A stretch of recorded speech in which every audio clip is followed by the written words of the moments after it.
immer so. Dann forscht er ganz diskret, wie's um die Mitgift steht. Dann spricht er schleunigst mit Papa und der sagt ja, dann stehst du da im grünen Myrtenkranz und freust dich, dumme Gans. Kaum bist du eine Woche sein, hast du ihm schon was zu verzeihen. Die Männer sind alle verbraucht. So, this came up in my YouTube suggestions. Now you know what kind of music I like. I mean, that song must be 100 years old, and I just blended it in just to show us, how far we have come since. So, today's talk is on the evolution of gender differences and its impact on modern communication. I mean, have you ever asked yourself the question, how did these gender differences come about? I mean, when you look at this,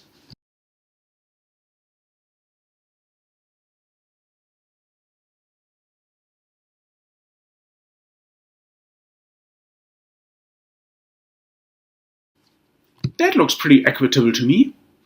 I mean, what happened? Did one fine day a guy get up and say, "Hey dudes, from today on, let's suppress all women, yeah!" And all the women stood there. Why us? Poor us. Was that it? What happened? That's what it is about. And so I know there's a very contentious topic, so I thought, for a start, it's a real good thing to crack up the audience. So, when I was a little boy,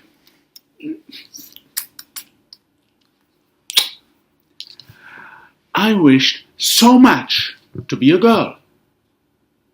I mean, I didn't know about childbirth yet, but I looked at Mom and Dad and I thought, that little bit of cleaning and cooking, no problem. My dad, he was working hard, and he wasn't the boss at home. And there was another difference between Mum and Dad. Mum had friends, childhood friends. Dad was a sole survivor from the Second World War. All his friends were dead.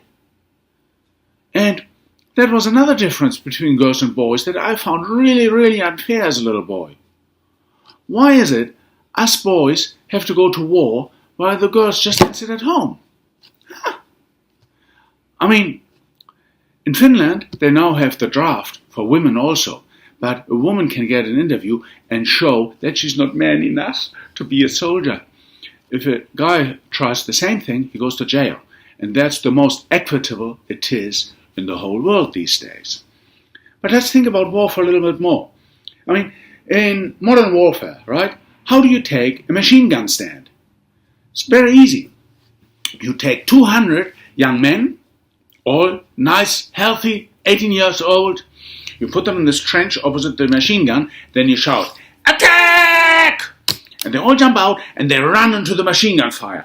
And 30 seconds later, they're all dead. You know that. Before you shout out, "Attack!" you know 30 seconds from now, they're all going to be dead. All of them. So what do? You take another 200 18-year-old men, put them in the trench, and shout, "Attack!" And they run out, and they all get killed.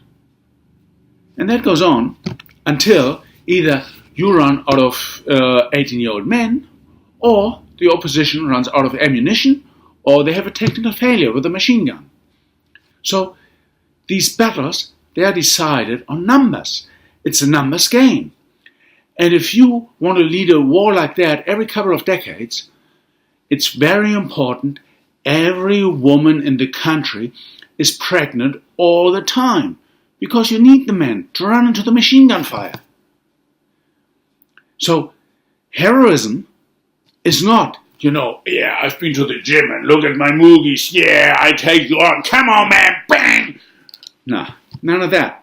Heroism is to run into as good as certain death so that somebody who comes after you maybe has the chance to run up into this machine gun stand and throw a hand grenade in it and take it that way.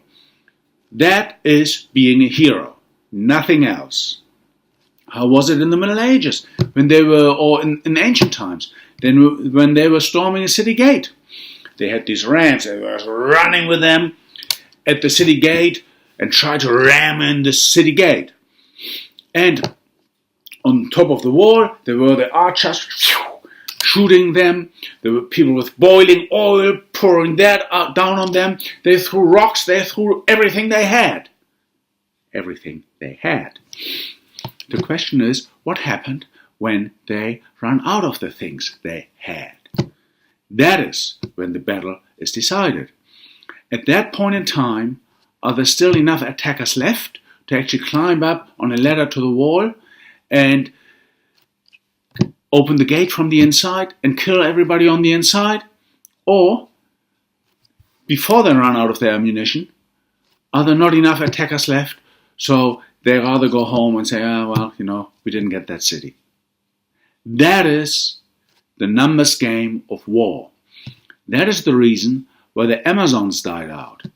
Not because women aren't as strong as men, not because they cannot fight as well as men. No, because it is a numbers game. And women need to get children. Men are altruistic.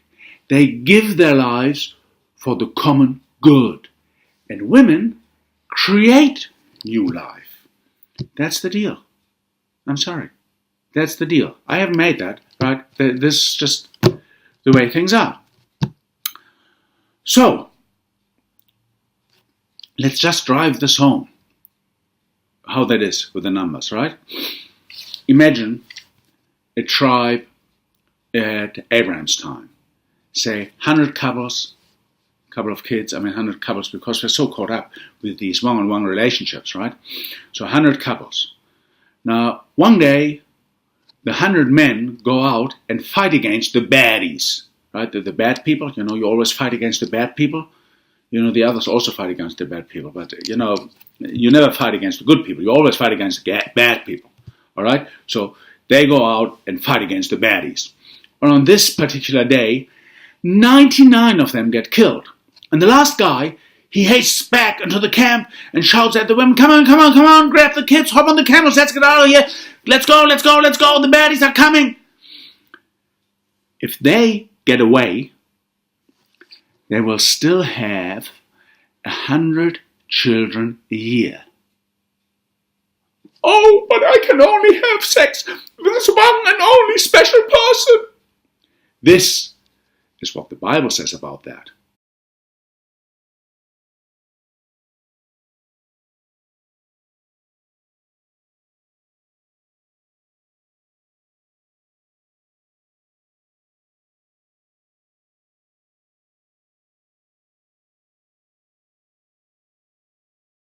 And the interesting thing about this passage is, as the text goes on, there are punishments for when this law is not followed. And the punishments all aim at the man. So the possibility that the woman might not want to have sex never crossed the writer's mind. Okay? And apart from that, the word brother, you shouldn't take that too literal. They were all children of Israel. They were all brethren. They were all children of Noah. They were all children of Adam. All people are brothers. Okay? So, in modern terms, the word brother is really member of the same nation. Okay? That's what that really means. This is what the Quran says.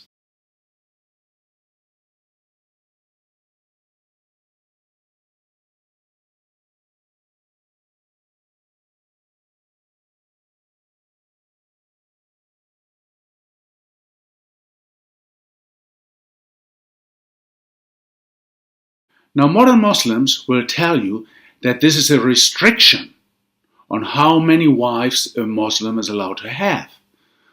However, Muhammad himself had 19 wives, depending on the historian. Some say 20, some go down to 10. Depends, but many say 19. And all scholars agree that Muhammad said these verses after he badly had lost a battle against the Quraysh. So this was not a restriction. This was an encouragement. The question was, what about all these war widows now? And Muhammad said, well, marry them. Marry 3 or 4 of them, or however many your right can afford. Marry as many as you can afford. And then the following verses, they say, you got to be just to them. You must not have any favorites amongst them. You can't say to one of these women, oh, you're not really my wife, because I only married you because your husband got killed in battle. You're not my real wife. You're not allowed to say that to them. Once you marry them, they're all the same. Okay? That's equal rights for women in Muslim society. Okay, that's what he said. And also you have to remember that the Quran is not aimed at teenagers looking for wives. It is aimed at adult men who already have a couple of wives. Okay, and they should marry 3 or 4 of these war widows on top of the wives that they have already. So this was Muhammad's way to take care of war widows. They didn't have a Veterans Affairs department. Now, let's imagine the opposite. Let's imagine the 100 women went out to fight and only 1 came back. They are dead now because they're down to 1 child a year, taking into account child mortality, childhood diseases, snakebite, hunting accidents. They are dead. They are dead.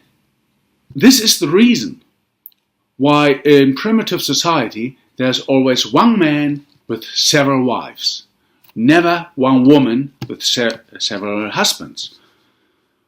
There are 2 exceptions to this that I know of. One of them is Eskimo society, the other one the Sherpas, who live in the Himalayas. Now both of these people live in very, very remote areas where there is no war. These are societies where 1 woman has several husbands, and it is said that these husbands are brothers. But don't take that too seriously. All that means is they are of the same nation. The surname of all Sherpas is Sherpa. And of course, women do die in childbirth, so in those societies there may be more men than women. While in normal warrior society, there are always more women than men, because men just do the more dangerous jobs. But these are the exceptions. In general, men do the more dangerous jobs. They go out to fight, they hunt, and they protect the society. They give their lives for the common good. And women make new lives. Men give their life, women make new life. So the right of the woman to decide over her own body as to whether to become pregnant or not is equivalent to the right of the man to decide over his own body and to say, I'd rather not go to Vietnam and fight against the communists there. Now, let's think of a primitive tribe in prehistoric times. They are sort of there walking through the savannah, and there's a lion in the grass. And the man goes, ah, shoo! And the lion, it's a lion, right? He just jumps up and eats me up. And while he's eating me, all the pregnant women, they can get away and put their children into society. Good. Now, a woman in this tribe, when she sees the lion, she goes, oh, I'm so scared, can I hide behind your back? And we call that behavior cowardice, feeble, womanish, stupid, whatever we want to call that. That makes good evolutionary sense because it helps the tribe to survive. The man gives his life. He lets himself being eaten by the lion, and the women who get away in the time that the lion eats the man, the women bring their children into the world and the tribe lives on. Not the man, the tribe lives on. If the lion takes a woman, not only the child that is in her belly now, also all future children she might have had still in her life die with her. Have you ever noticed how sexist gorilla society is? It's only the males who are allowed to check out the interesting human researchers who come to visit them. The women are hidden away in the bush with the children. And also with birds, it's also the same. You know, if there is a pack of roosters and hens in the wild and there's a predator coming, the rooster goes, "Kikeriki, kikeriki, try and catch me, try and catch me." And often enough, the predator does. And the hen, she just sits there. "I'm just a little brown speck in the dirt. I'm not really here. And the eggs under my belly, they don't taste very good either. But have a look at this guy. Gawk." That is sensible behavior. The predator takes the rooster, and the hen breeds, and there will be the little chicken.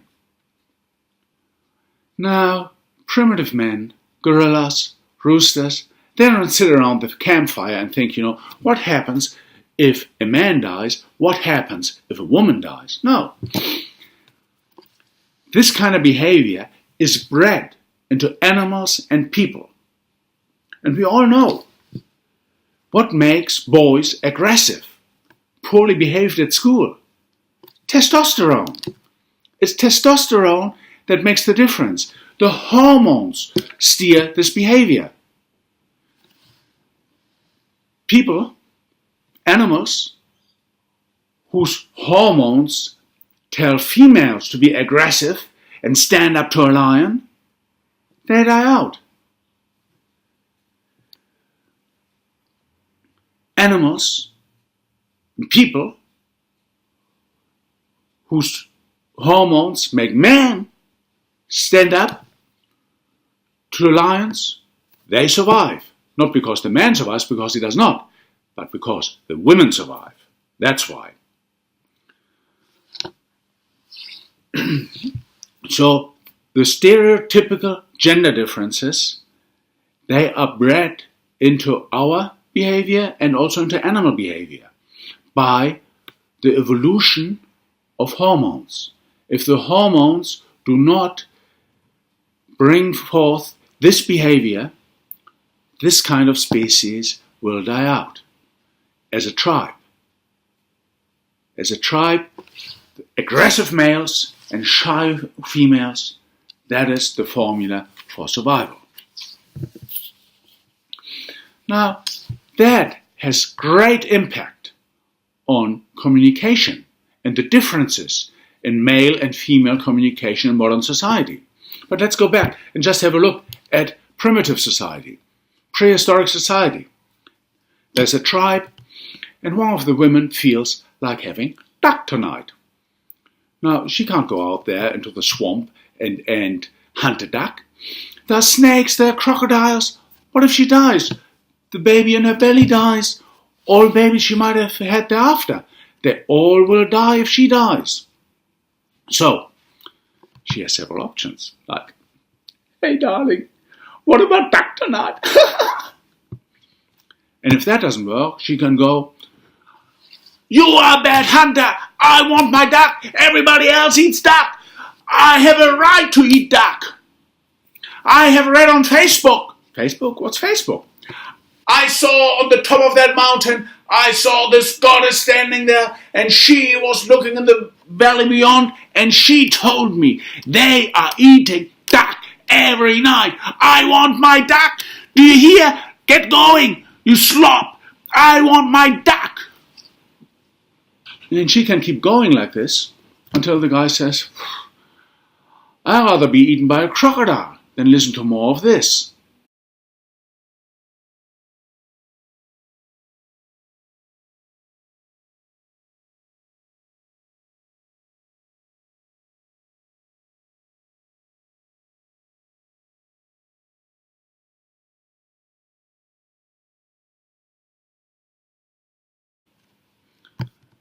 This is the reason for these verses in the Bible. That's what it was like in those days. There's a theory that the Gospel, according to John, was written by Mary Magdalene, and that it was put in a man's name because nobody would take anything a woman would say seriously. I mean, in the Gospel, this disciple identifies himself as the disciple whom Jesus loved. Didn't he love all his disciples? Didn't he love all mankind? So, women's communication. Women's communication does not have to do with reality. Men's communication has to. If there's a pack of men out hunting, they have to communicate very efficiently. This might mean something, and everybody follows this command. There's no discussion. In war, there has to be very brief, very precise communication. No chitty-chatter. None of that. That's why men's communication is superior to women's communication. Now, in modern days, we say women's communication is superior because in our protected society, women talk themselves a deal. Because they just say anything. A man, it's bred into a man to relate to reality. A woman just says what suits her to get her outcome, no matter whether it's true or not. There's no relation between women's communication, stereotypical women's communication, and reality. It's just related to the achievement. Women can say whatever feels good. Men have to say whatever is true. If male communication in this primitive society breaks down, somebody dies. Maybe all of them die. Whatever the woman says to get her duck, even if she doesn't get her duck, she is not dead. Male communication has been perfected by natural selection, while female communication has not developed at all. It's just entertainment. There's no good point to it. Now, obviously, can women act like men? Can they be emancipated? Yes, they can. There's Marie Curie, there's Ilse Meitner, there's Angela Merkel. Angela Merkel, incidentally, never posed as a feminist. Okay? Neither did Margaret Thatcher. They never posed as feminists. They were women successful in the male world by acting like males. And that's what emancipation is. Women acting like men. Some men these days are womancipated. They act like women to get their deal. There's a movie, The Internship, about two salespeople who have no skills whatsoever. And they talk themselves a tech job at Google. Very nice movie. And I sort of like imagining this movie gender inverted. I imagine those two guys being women, not right from the start, but from the interview on. And that girl in their group, in their team, that Indian girl, I imagine her to be a man. What would the movie look like then? It's a likable movie, but it's a Hansel and Gretel story. The story of Hansel and Gretel originated in the early 14th century, when there was such bad famine all over Europe that the elderly starved themselves to death to give the younger people a chance to survive. On the other hand, some young parents exposed their kids because they couldn't feed them. What if the parents die? What happens to the kids then? It's cruel. But that's the decision they made. And two of these kids in this story were Hansel and Gretel. And they walked through the forest and they found a witch house made from gingerbread. Now, I don't know about you, but I do a lot of bushwalking. But I never found a witch house made from gingerbread yet. I always pack my lunch, you know. Now, many women these days, they are very successful at male things. There are women engineers these days, and they are really good at that.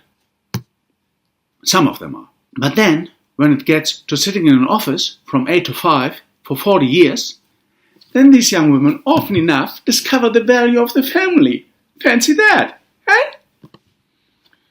And that is why we will never have gender equality in top jobs. And if we try to force it, we have to compromise on quality. That's sad. So, I hope you enjoyed that. Now this is my hat. Unfortunately, you can't give me any coins through the internet, but at the end of this clip, there'll be my PayPal details. Sad comedian. Double M. Remember, I'm a comedian. I can't spell. And you could give me 1 or 2 or 3, whatever you got. Dollars, euros, pounds. Let's say you just give me 1. And this symbol here, that stands for nothing. You can click that as often as you want.